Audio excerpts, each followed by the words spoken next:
Asante kwa ajili ya jioni hii ya leo tena ambayo umetupa.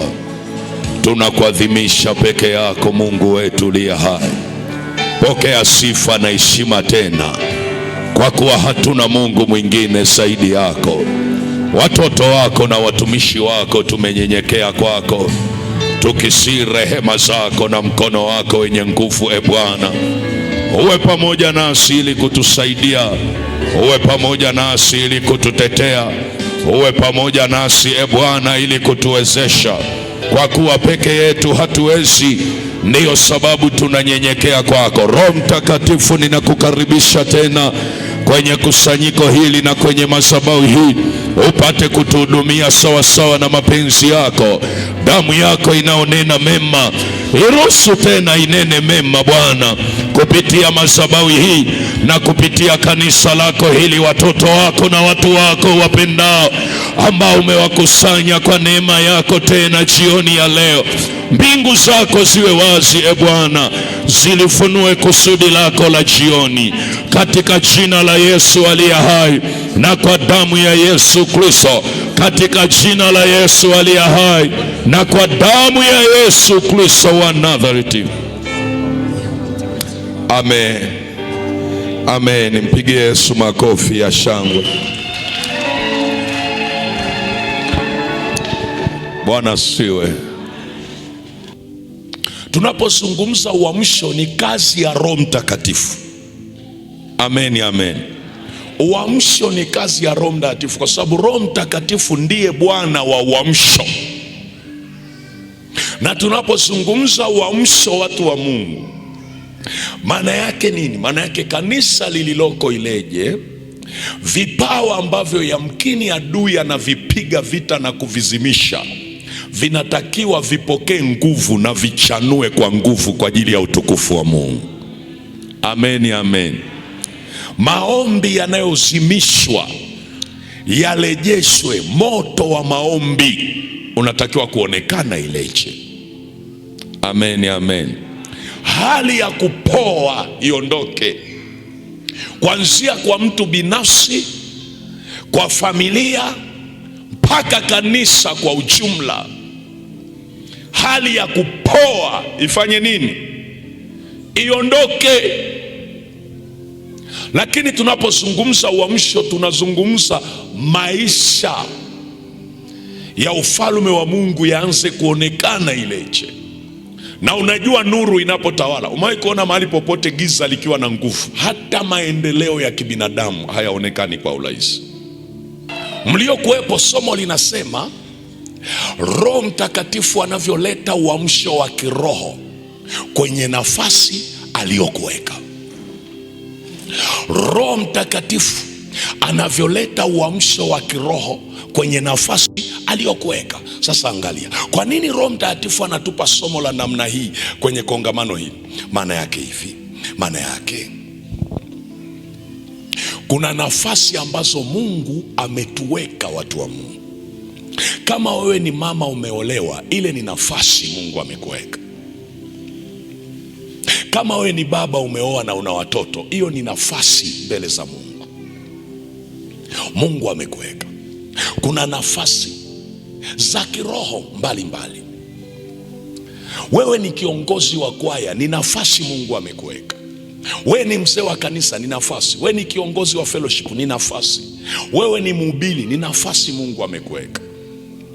Ile tu kwamba umeokoka kwenye familia, kuna nafasi Mungu amekuweka. Sasa Roho Mtakatifu anavyofanyaga kuleta uamsho wa kiroho kwenye nafasi aliyokuweka. Nilikwambia njia ya kwanza jana kwamba huwa analeta kitu kinaitwa roho ya toba. Sema roho ya toba, moyo wa toba. Kwa nini analeta ile hali ya toba? Ndio maana kazi mojawapo, angalia, ukisoma kwenye kile kitabu, kumbuka mistari tunaosimamia, nilikwambia Walumi 10 na ngapi? Walumi 13 mstari wa ngapi?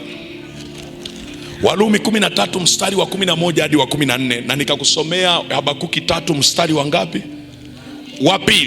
Lakini ukisoma kwenye kile kitabu cha Yohana, unisikilize, Kwenye kile kitabu cha Yohana, nataka ufungue injili ya Yohana. Unisikilize kidogo hapa, nitazungumza vitu vichache alafu tuombe uweze kwenda, na ninaangalia muda vizuri hapa.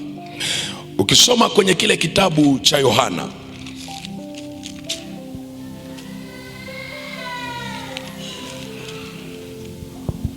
Bwana asifiwe.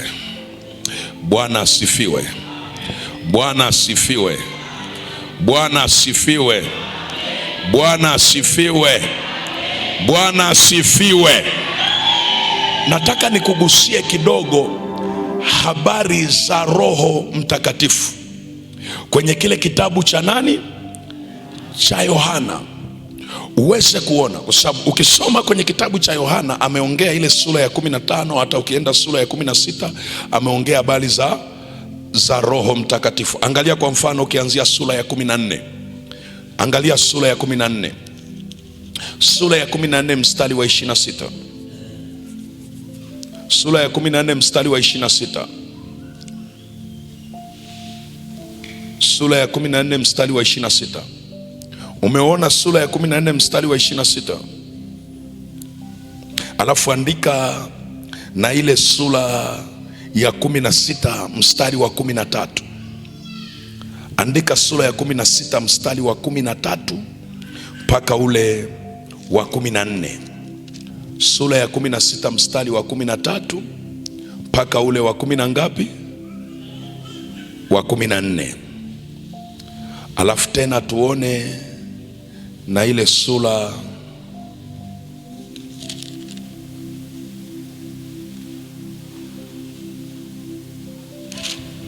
au tusome kwanza hiyo mistari, alafu nitakuonyesha na sura nyingine angalau ambazo zinaendana, ili niweze kukuonyesha kitu hapo. Bwana asifiwe. Bwana asifiwe mtu wa Mungu. Bwana asifiwe mtu wa Mungu. Bwana asifiwe mtu wa Mungu. Bwana asifiwe. Nimesema sura ya 14 mstari wa ngapi? Sura ya 14 mstari wa 26. Umeshapata hapo? Umeshapata hapo? Anazungumza, anasema lakini huyo msaidizi, alafu anamtaja msaidizi gani? Huyo Roho Mtakatifu ambaye Baba atampeleka kwa jina langu. Anasema atawafundisha yote. Sema atawafundisha yote. Alafu anasema na kuwakumbusha yote niliyowaambia. Maana yake si tu kwamba atawafundisha, lakini na yale niliyowaambia atawakumbusha.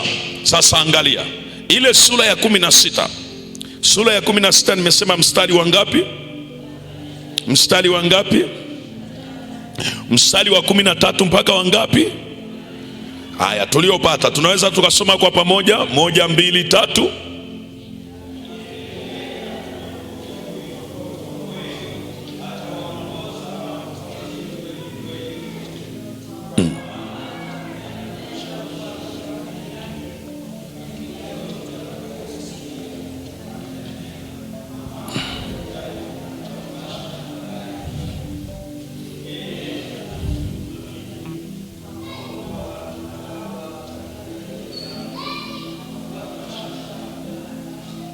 Amen. Bwana asifiwe.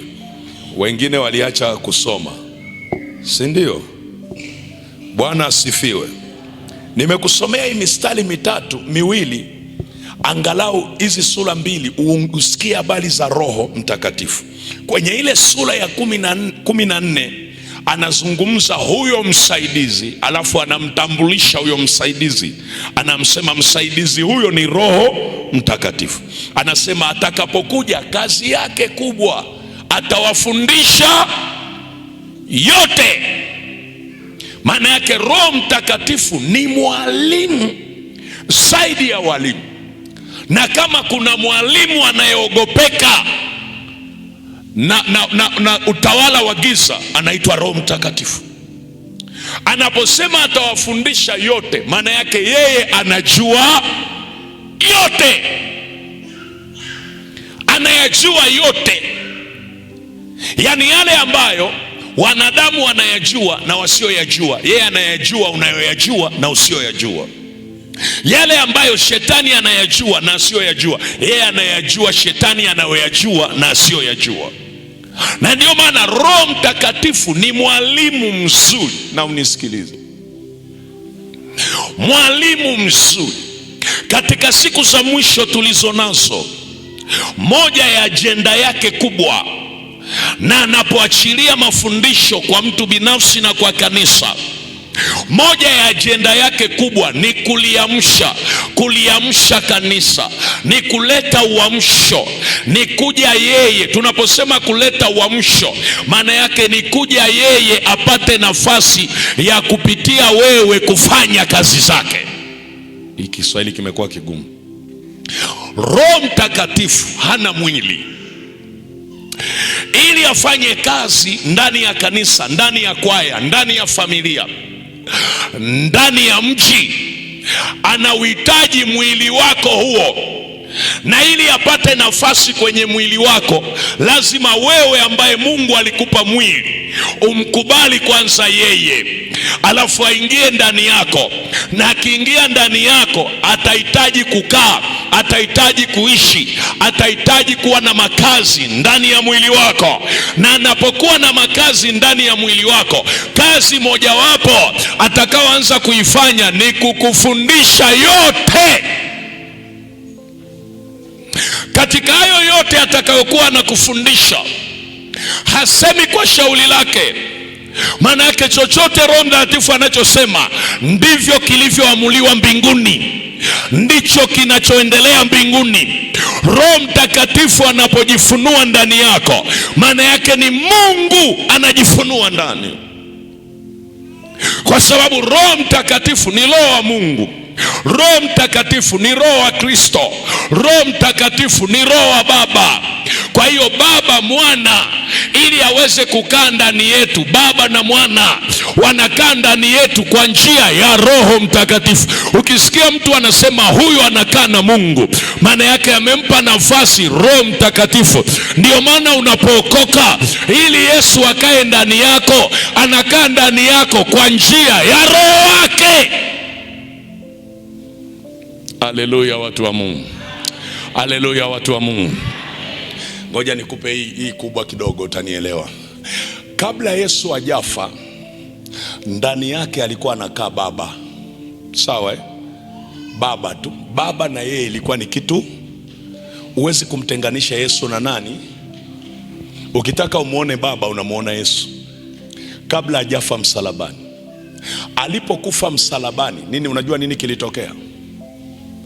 Alipokufa msalabani, moja ya kitu alikifanya cha ajabu sana, ambacho watu wengi huwa wakielewi. Yesu alitengeneza ndani yake mazingira ya kwamba asikae Baba tu, ila na wewe uwe una uwezo wa kukaa ndani yake. Unarudia tena. Kabla hajafa msalabani, hata wanafunzi wa Yesu walikuwa hawezi kukaa ndani ya Yesu. Narudia tena, Mungu wangu, nitazame hivi alafu unielewe hapo. Kabla hajafa msalabani, Yesu alikuwa akitembea, anasema hivi, Baba yu ndani yangu na mimi ndani ya nani? Ya Baba. Kwa aliyekuwa anakaa ndani ya Yesu ni Baba peke yake. Unanisikia? Alipokufa msalabani, akatengeneza kitu kipya, kwamba baada ya kufa msalabani, ndani ya Yesu kukatengenezwa makazi. Kila anayempokea Yesu ana uwezo wa kuishi ndani ya Yesu. Narudia tena. Na ndio maana Yesu akasema hivi, kaeni ndani yangu na neno langu likae ndani. Alafu lolote muombalo. Sasa angalia, kaeni ndani yangu. Okay. Mmoja anasema, mwalimu unaongea vitu gani? Matendo ya Mitume 17 mstari wa 28. Fungua.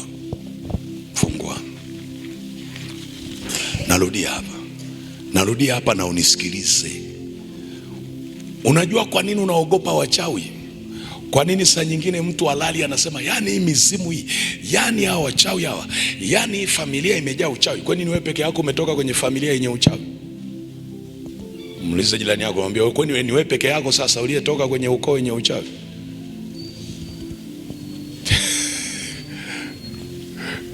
Bwana siwe amesemaje? Kwa sababu saa nyingine unajitetea sana. Unajua mimi, yani wengine bwana, ndio maana hata kiroho tunapata shida. Familia tulizotokea, kwani wewe peke yako ndio umetokea hiyo familia sasa? Aya, Matendo ya Mitume. Unajitetea kitu kwa sababu umekosa ufahamu. Sikiliza, Matendo ya Mitume ile sura ya 17, umeiona 17? Angalia mstari wa 28, unasemaje mstari wa 28? Kwa maana ndani yake yeye tunaishi, tunakwenda na kuwa na uhai wetu, kama vile mmoja wa mtunga mashairi alivyosema, maana sisi sote tu wazao wake. Sasa angalia, ndani yake, sema ndani yake. Ndani yake tunafanya nini? Tunaishi, tunakwenda na kuwa na uhai wetu. Ndani yake. Maana yake uhai wetu ili uwe salama lazima tuwe ndani yake. Ndani yake tunaishi, tunakwenda na kuwa na uhai wake. Angalia, na kuwa na uhai wetu. Kwa maana kama vile mtunga Zaburi alivyosema, sisi sote tu wazao wake. Unapozaliwa mara ya pili, moja ya kitu kinafanyika kwenye ulimwengu wa roho ni mchakato wa wewe kuingizwa ndani ya Yesu.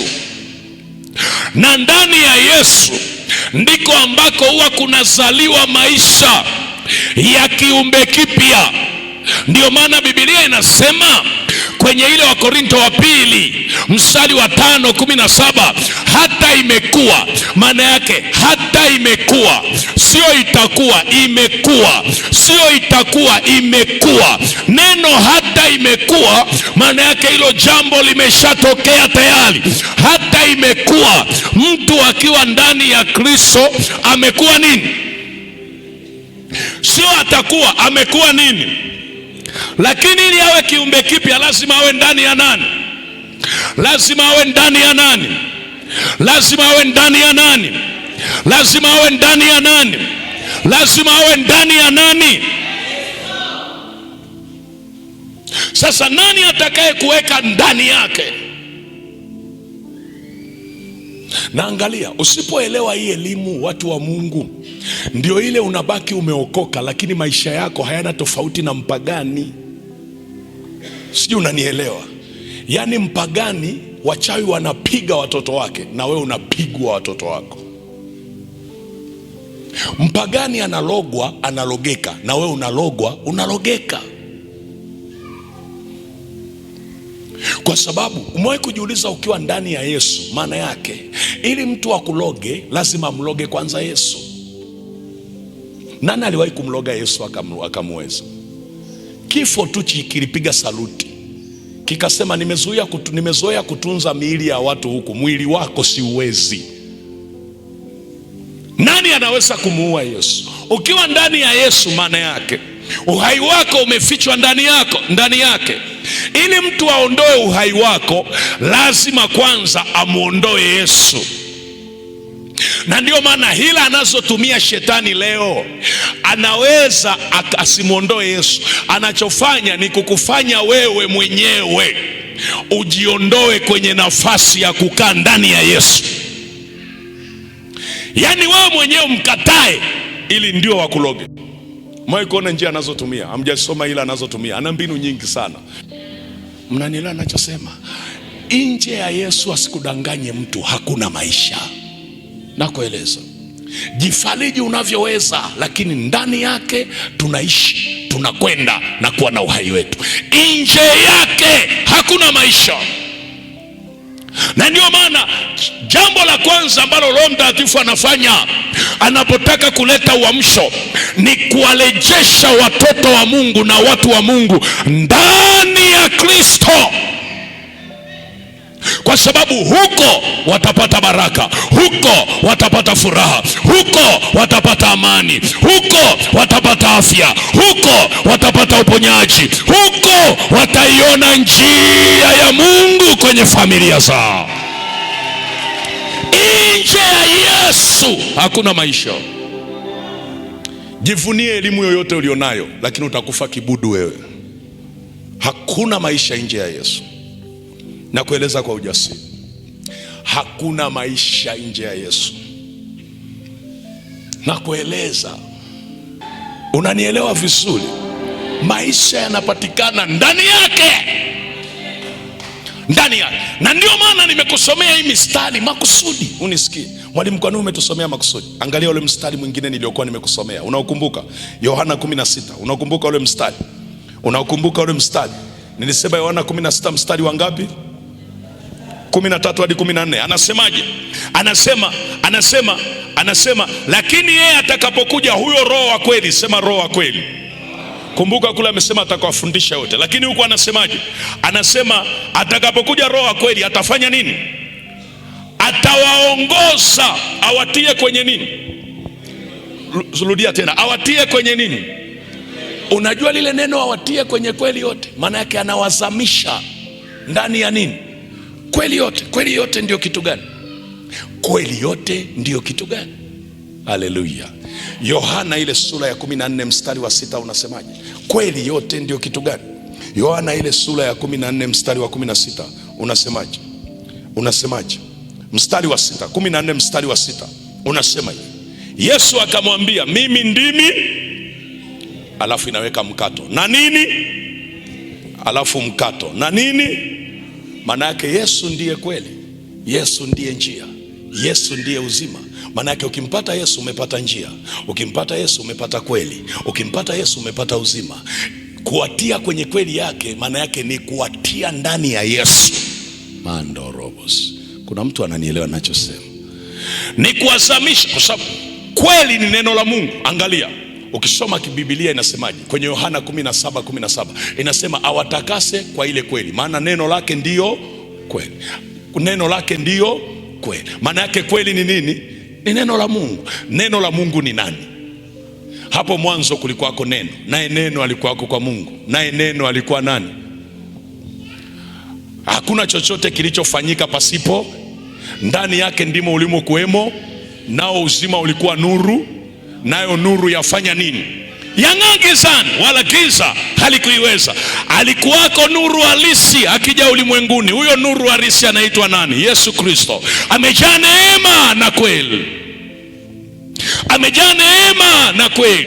Kwa nini amejaa kweli? Kwa sababu yeye ndiye kweli. Kweli yote ni Yesu. Ukiwa ndani ya Yesu uko ndani ya kweli. Nani atakaye kutia ndani ya kweli yote? Roho Mtakatifu atawaongoza, awatie kwenye kweli yote. Nataka kuwa ndani ya Yesu. Huwezi kujiingiza mwenyewe. Nani anakuingiza ndani yake? Roho Mtakatifu. Anakuingizaje? Lazima umpe nafasi moyoni mwako, aingie ndani yako, umpokee, akae ndani yako, akuanze kukufundisha. Hatua ya kwanza ni kukufundisha kuingia ndani ya kweli yote. Roho Mtakatifu unapoingia huko, maana yake nini? Maana yake analeta kitu kinaitwa uamsho. Uamsho kwenye ufahamu wako, utajielewa, utajitambua. Kwa nini watu wengine wanakwamishwa? Kwa sababu ya kutojijua, kwa sababu ya kutojifahamu.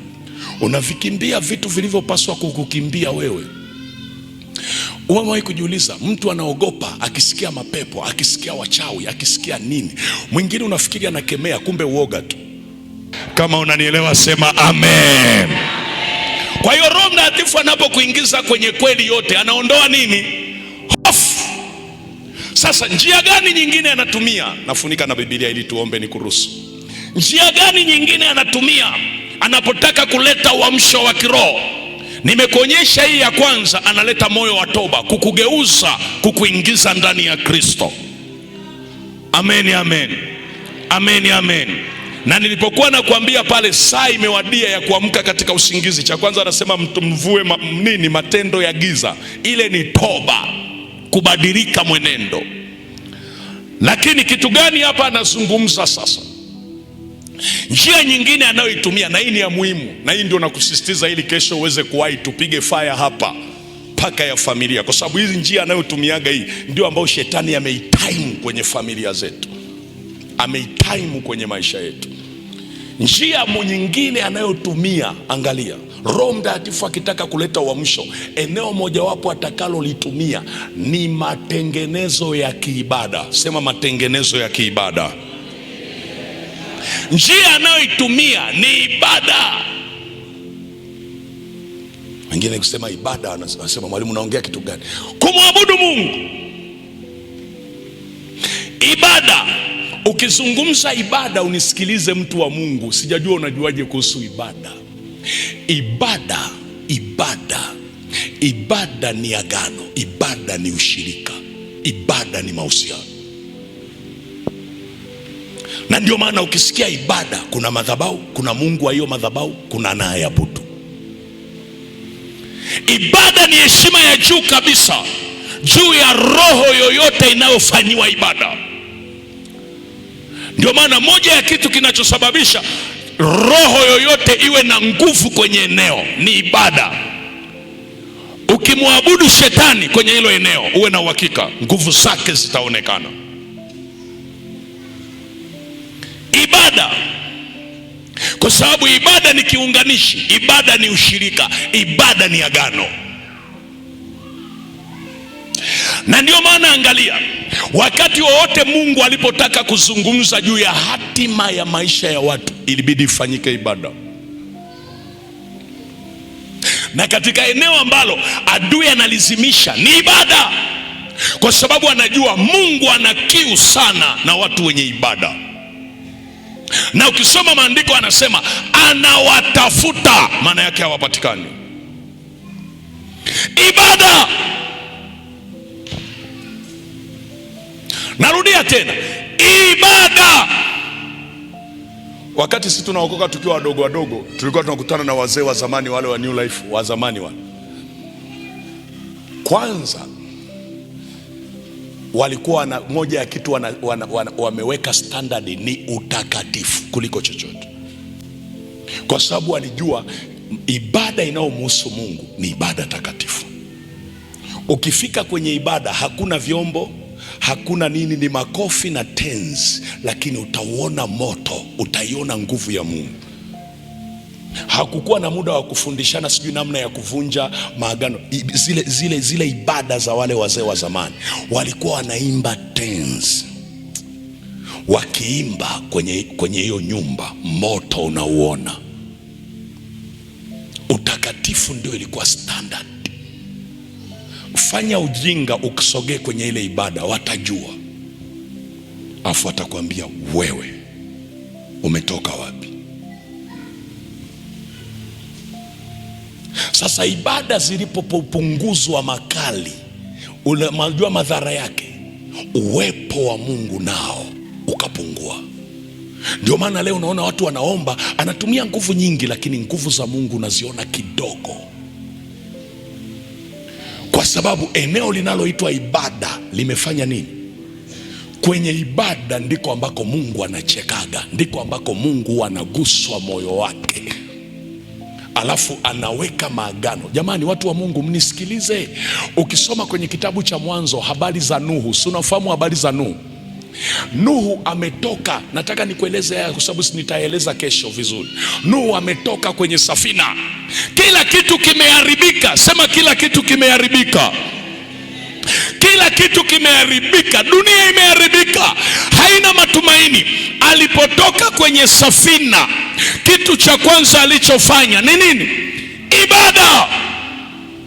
Akamwinulia Mungu madhabahu, akachagua sadaka kwa katika wale wanyama walio wasafi, alafu akamfanyia Mungu ibada, akatoa ile sadaka. Biblia inasema harufu nzuri ya ile dhabihu ikaenda mpaka kwa Mungu. Afu Mungu akajisemea moyoni, muda nchi idumupo, majira ya kuvuna na kupanda hayatakoma. Mungu akatangaza majira mapya, kwa sababu mtu mmoja tu alifanya ibada. Mungu akaweka agano. Wewe leo unakula kitimoto, bila Nuhu kufanya ibada usingekula kitimoto. Ndipo Mungu akaruhusu kula nyama kwa mara ya kwanza, historia ikabadilika. Akambariki Nuhu na uzao wake, lakini kilichosababisha ibada. Watu wa Mungu, si mmesoma habari za Elia? Mmesoma habari za Elia? Mungu wa Elia, Mungu wa Elia. Unajua nini kilisababisha aitwe Mungu wa Elia? Madhabahu ya Mungu katika Israeli ilikuwa imevunjika, ibada zimekoma. Manabii wa Baali ndio wanaofanya ibada kwa miungu yao. Leo mnaweza mkawa ileje kama ibada ya Mungu wetu haina nguvu. Unisikilize, wale wanaofanya ibada kwa miungu na mashetani na maganga wa kienyeji na wachawi, ibada zao, wachawi hao unaowafahamu wanafanyaga ibada zao wanazifanya na wana madhabahu zao. Kama ibada zao ndio zenye nguvu, Mungu wetu ni mwenye nguvu, lakini tunaweza tusimuone Mungu, ila tutakuwa tunaona uwepo wa mashetani. Sasa angalia Elia alichofanya ili Mungu aweze kuonekana. Aliposema mtasita kwenye njia mbili mpaka lini? Unajua alifanyeje Elia? Akasema namjua Mungu, mahali popote anaweza asitoke, lakini swala la ibada yake ikimpendeza Mungu anakujaga. Elia akasema hamna shida, tufanye ibada. Nyinyi fanyeni ibada kwa miungu yenu na mimi nitafanya ibada kwa Mungu wetu. Tuinue madhabahu. Wakainua madhabahu ya Mungu Baali, wakainua na madhabahu ya Mungu wa kwetu. Alafu akasema Mungu atakayeshuka kwa moto, huyo ndio nani? Ndio Mungu. Hivi unafikiri manabii wa Baali wangekuwa na ujasiri kama Mungu wao hajawahi kuonekana? Maanake walikuwa wakiiona miungu yao ikiwasaidia. Lakini ibada ya Mungu ikinyenyuliwa, tena angalia, kasome maandiko. Biblia inasema Elia akaitengeneza madhabahu iliyokuwa imevunjika. Sema madhabahu kuvunjika. Unajua madhabahu kuvunjika maana yake nini? Mahusiano ya kiagano kati ya Mungu wa Israeli na watu wake yalikuwa yamevunjika. Kwa Elia anapoinua madhabahu maana yake anarejesha mahusiano. Sasa angalia, akaweka pale, akatoa na sadaka. Ile ilikuwa ni ibada. Wenzao wanapofanya ibada wakaamua hadi kujichanja. Mungu wao alikuja? Hakuja. Elia alipoweka ibada akamwita Mungu wa Elia, akasema na ijulikane leo. Mungu alitokea? Hakutokea. Kwa nini? Kwa sababu ya ibada. Umewahi kusoma kitabu cha Yohana 4 mstari wa 22 hadi 23? Mungu anasema wazi, anasema Mungu ni roho na wamwabuduo inawapasa kumwabudu katika roho na kweli. Tena anasema Mungu huwatafuta, Mungu anawatafuta watu kama hao ili wamwabudu, wamfanyie ibada. Kama Mungu anatafuta, umewahi kujiuliza ibada ni kitu cha muhimu kiasi gani? Mwingine hajanielewa. Mungu wangu, sikiliza Matendo ya Mitume 13 mstari wa 1 hadi wa 3. Anazungumza habari za kanisa lililokuwa Antiokia. Biblia inasema walikuwa wakifunga na kumfanyia Mungu nini? Ibada. Sio kufunga tu, wanamfanyia Mungu ibada. Mstari wa 2 anasema nini kilitokea? Anasema siku moja wakiwa wanafunga na kumfanyia Mungu ibada, Roho Mtakatifu akasema. Akaongea wapi? Kwenye ibada. Akasemaje? Akasema nitengeeni Sauli na Barnaba kwa kazi niliyowaitia. Angalia, Roho Mtakatifu anaamua hatima za watu ambao wamekubali kumtolea Mungu ibada. Ndio maana Roho Mtakatifu anapotaka kuleta uamsho wa kiroho, eneo mojawapo atakaloliamsha ni kuinua mioyo ya watu ianze kurudi kwenye ibada ya kweli na Roho Mtakatifu. Ibada kweni, angalia kinachotesa familia nyingi ni nini? Ibada zilizotangulia, ibada zilizofanyikaga, ibada na miungu, ibada na madhabahu za giza, ibada za mizimu. Kwa sababu zile ibada zilihusisha magano, zilihusisha kafara, zilihusisha sadaka. Zile ibada zina nguvu mpaka leo. Unawezaje kutoka kwenye hicho kifungo uache kuota hayo majoka? Badala ya kuota majoka uote malaika, uanze kuota malaika, uanze kuota unaimba, uanze kuota huko kanisani, uanze kuota umekaa na malaika mnasifu pamoja. Unawezaje? Hakuna njia ya kukaa na malaika isipokuwa ibada. Ibada. Umewahi kuona kesi zilikuwa zikitokea zamani, cha kwanza wanafanyaje? Wanasema tufanye tambiko. Unaelewa maana ya tambiko? Tufanye ibada. Ili wazifurahishe nini? Zile roho za miungu zinazotawala hilo eneo ambazo zimekasirika.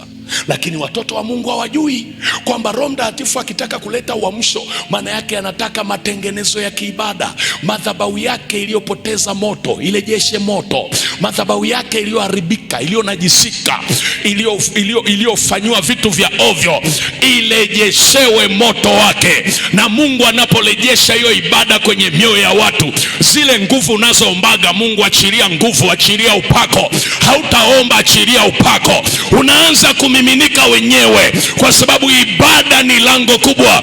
Ibada inahusisha madhabahu, ibada inahusisha sadaka, ibada inamhusisha Mungu moja kwa moja. Ndio maana ili Mungu aweze kuongea na Ibrahimu juu ya hatima ya uzao wake, cha kwanza alichodai ibada. Akamwambia Ibrahimu, wewe njoo, lakini njoo wapi? Njoo na sadaka. Na hii kitu ngoja nikwambie, mtazame jirani yako. Eneo moja hapo tulilopigwa, nilikuwa naongea hadi na watumishi wa Mungu. Unaomba, unasema Mungu niinue. Kuna eneo la maombi, lakini kuna eneo la ibada. Ukisikia Mungu anadai ibada, ujue anadai uamsho wa kiroho. Ukisikia Mungu anadai ibada, ujue anadai uamsho wa kiroho. Ukisikia Mungu anadai ibada, unasema mbona tunamwabudu Mungu? Kwa nini Mungu anasisitiza juu ya ibada? Wengine hata huwa hawaelewi. Anafika mahali anafundisha, anasema jamani, Mungu amenisisitiza tumwabudu katika roho na kweli. Hajajua nini Mungu anachotaka. Maana yake kuna mahusiano, kuna agano analiona limetiwa unajisi, kuna marejesho anataka kufanya, kuna namna anataka kurejesha moto wake, kuna namna anataka kuinua tena ibada yake ili utukufu wake uweze kuonekana. Hakuna mahali utukufu ulionekana wa Mungu ibada haijafanyika. Ibada ilipofanyika utukufu ulionekana. Wakati Musa analiweka hema wakfu, Biblia inasema utukufu wa Mungu ulijaa. Kwa nini ulijaa? Kwa sababu ibada ilifanyika. Wakati Sulemani analiweka hema wakfu, utukufu wa Bwana ulikuja. Kwa nini ulikuja? Kwa sababu ibada ilifanyika. Cheki sasa, leo hakuna mtu anajali juu ya ibada. Na ndio maana saa nyingine mtu fellowship inaweza kaanza saa 8 akasema nitaenda saa 10, nikute mtumishi amesimama, anafikiri ni yeye, kumbe anaharibu kitu cha kiibada. Kanisani kwao ibada inaanza saa 1, anasema niende saa 1:30 nipumzike kidogo, anafikiri ni yeye, kumbe anaharibu kitu cha kiibada. Ukiharibu ibada umeharibu maisha. Kuna sauti ya Mungu hutaisikiliza popote isipokuwa kwenye ibada. Mandorobos. Kuna mtu ananielewa nachosema? Na ndio maana mtazame jirani yako usoni. Unafikiri eneo mojawapo analopigwa vita ni nini? Ukiachana na eneo la maombi, eneo la pili ni nini? Eneo la pili ni nini? Eneo la pili ni eneo la ibada. Na kwenye eneo la ibada kuna maeneo mawili anayopigwa vita. Eneo la kwanza, nidhamu binafsi alionayo mbele za Mungu. Eneo la pili, eneo la utoaji wa sadaka. Ibada ya Mungu haikamiliki bila utoaji wa sadaka. Tafuta mtumishi yoyote unayetamani kuona mafunuo na neema alionayo, cha kwanza atakwambia nidhamu yake alionayo mbele za Mungu. Sio mtu wa vurugu, ni mtu anaogopa Mungu. Nidhamu binafsi, akisema nitaenda muda fulani kuomba, anaenda muda huo, hachelewi. Lakini jambo la pili ni mtoaji mzuri wa sadaka. Uliza watumishi wote duniani unaoona maisha yao yametunzwa, watakatifu, wacha Mungu, wamebarikiwa kiroho na kimwili, eneo mojawapo ambalo hawajacheza ni ibada. Unapocheza na ibada, unacheza na baraka zako, unacheza na hatima ya familia yako. Kuna ibada zinamuaga hatima ya familia. Nitakwambia kesho. Ndio maana nimekwambia kesho wai tutashughulika hapa na tutaomba. Kwa nini Roho Mtakatifu anataka kuamsha kitu cha kiibada? Sio ibada tu ya kanisani, ibada moyoni mwako. Ibada, watu waliookoka hapa wananiweza kunielewa. Kuna vitu mpaka leo anavitafuta. Anakuambia mwalimu, usinione hivi. Kuna saa nilikuwaga nikikaa hivi, ndani nyimbo zinaimba, ndani nasikia mpaka moto, ndani nasikia bubujiko. Nilikuwa nikikaa hivi, saa nyingine nimekaa tu nasikia maombi yanaendelea ndani, hata nikiwa nalima, hata nikiwa naosha vyombo, hata nikiwa shambani, hata nikiwa natembea. Anasema leo hicho kitu hakipo. Unajua vita ilikuwa nini? Shetani alikuwa anatafuta kuzimisha ibada, kwa sababu alijua hicho kitu kikiendelea, wewe hauwezi kubaki vile vile. Na wewe unafahamu, wakati ibada ilikuwa moyoni, maisha yako hayakuwa yalivyo sasa. Amani ilikuwepo, furaha ilikuwepo, ujasiri ulikuwa mwingi, kwa sababu Mungu, ibada inaendelea ndani. Lakini cheki leo, vitu gani vinaendelea? Mawazo mabaya, uchungu, maumivu, mateso. Kwa ibada ikikoma, vingine vinabadili ndani yako. Roho Mtakatifu atusaidie. Watu wa Mungu, nasema Roho Mtakatifu atusaidie. Nasema Roho Mtakatifu atusaidie. Nasema Roho Mtakatifu atusaidie. Nasema Roho Mtakatifu atusaidie. Nasema Roho Mtakatifu atusaidie, atusaidie, atusaidie. Yes, anaweza kutusaidia. Ibada, ibada, nitakueleza kesho. Ibada Ibada ilibadilisha hatima za watu. Ibada ilibadilisha vizazi. Ibada ilileta maisha mapya. Ibada zilipofanyika vizuri, Mungu alibadilisha miji na vijiji. Ibada. Mungu alibadilisha familia kwa sababu ya ibada. Ndio maana hakuna kitu shetani anaogopa kama watu kwanza wakamrudia Mungu, pili wakamfanyia ibada. Anaogopa sana, kwa sababu hautabaki vile vile. Miujiza unapoona inakoma, ibada inapoondoka. Ndio maana sasa leo unakuta watu wakikosa ibada hawezi kujua miujiza feki na original. Hawezi kujua. Ye kila muujiza atafikiri ni muujiza tu. Angalia matunda ya hiyo miujiza. Je, inamfanya watu wamjue Mungu? Kwa sababu matunda ya miujiza yoyote ambayo Yesu alifanya iliwafanya watu waliche jina la Yesu, wamrudie Mungu. Kama Mungu akifanya miujiza alafu ikafanya ninyi mbaki mnamkumbuka Mwalimu Simfukwe, Mwalimu Leonard, hiyo sio miujiza, ni kubaki unamkumbuka Mungu moyoni mwako. Ndio miujiza ambayo Yesu alifanya. Sijui mnanielewa ninachosema? Mnanielewa ninachosema? Ibada. Na tutaendelea kesho. Tutakuwa na maombi. Tutakuwa na maombi ya kushughulikia kila ibada iliyowahi kufanyika kwenye familia. Tutakueleza ibada za familia na maagano yanayoambatana na ibada za familia na madhabahu zilizohusika kwenye ibada za familia, zile ambazo zina nguvu na zisizo na nguvu, na kinachoendelea mpaka leo kwa watu wengine kwenye familia zao. Namna gani unaweza kushindana nao? Sio kuvunja tu. Wewe umevunja, alafu wewe una nini sasa cha kukulinda? Ndio maana unamwona Elia hakuvunja tu madhabahu za Baali. Alichofanya ni kuinua madhabahu ya Mungu aliye hai kwanza. Mungu akatokeza kwenye ile ibada. Afu mabaali wote wakapoteza nguvu na ujasiri. Wengine unapowakemea nao wanasema tutashindana na wewe kwa sababu unawapa nguvu. Unaambia shindwa mchawi, alafu anasema utanishindia nini? Anayo madhabahu yake, anayo ibada yake na ina nguvu. Wewe huna ibada, utamshindia nini? Unamtishia pale, anasema ni kama anatulia hivi, anafaa kuambia nitakufuatilia. Unashangaa umetoka kwenye maombi ya vita, alafu ndio mambo yanaharibika zaidi badala ya kuona mpenyo. Umetoka kwenye maombi afu ndio unashangaa mtu anakuambia najisikia kuumwa sana, badala ya kuona ushindi. Afu unaishia kujitia moyo, ni vita, ni vita. Ni kwa nini? Kwa sababu umeenda kupiga, alafu wewe huna. Kuna vita ya madhabahu na madhabahu ambayo haikuhusu wewe. Madhabahu na madhabahu zinapigana zenyewe. Kuna vita ya miungu na Mungu kwenye lango, na hiyo vita Mungu akisha kuja, miungu huwa inafyata mkia.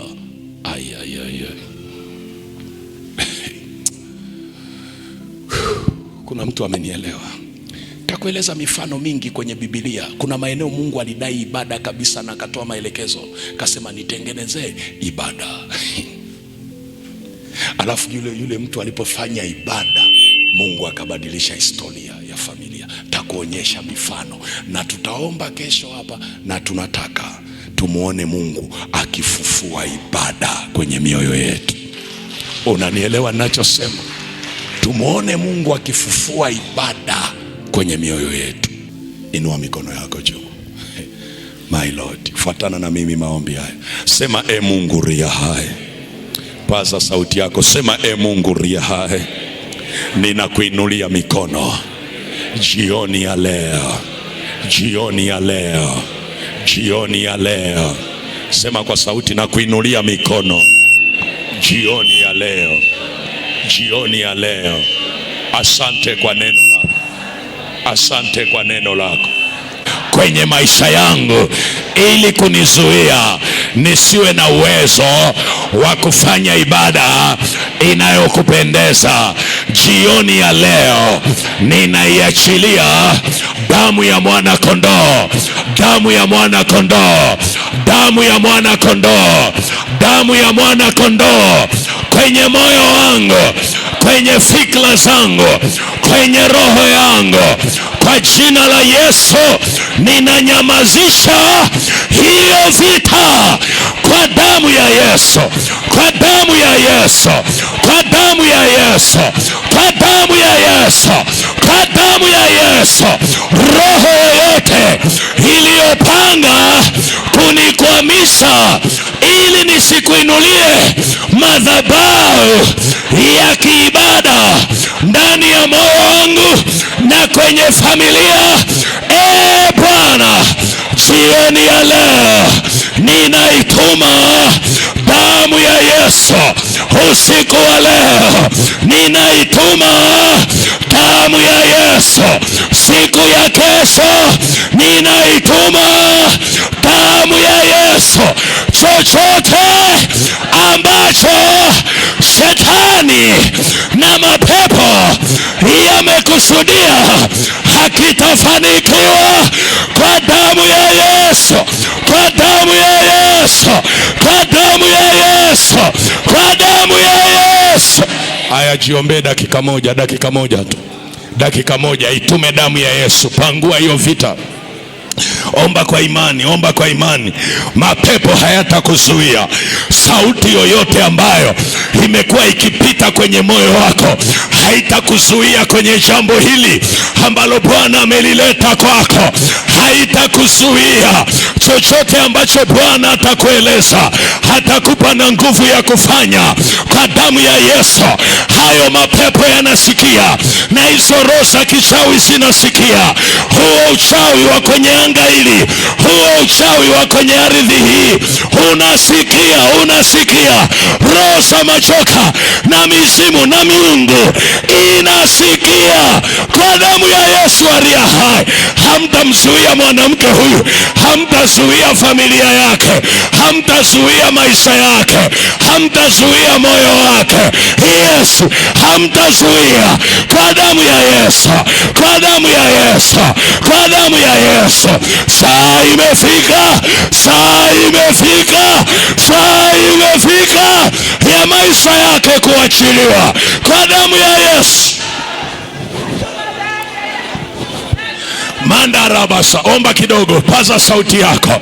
Hayo ni maombi ya vita. Kemea mama, kemea, kemea, kemea, kemea. Usikubali kuzuiliwa siku ya kesho, usikubali kuzuiliwa. Muujiza wako usikwamishwe. Bwana akakutokee. Muujiza wako usikwamishwe. Kandarabasa, hizo nguvu za giza, hiyo miungu na hizo madhabahu hazitakuzuia, hazitazuia ufahamu wako. Tunapiga kwenye ufahamu, tunapiga kwenye ulimwengu wa roho. Hizo roho zisikuzuie kwa damu ya Yesu, kwa damu ya Yesu, kwa damu ya Yesu, kwa damu ya Yesu.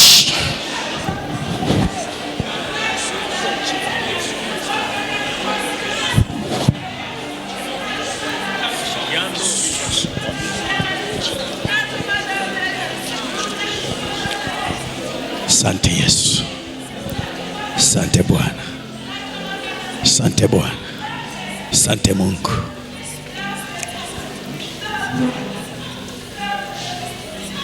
Asante Yesu, pokea utukufu kwa wema wako katika jina la Yesu. Asante Jehova.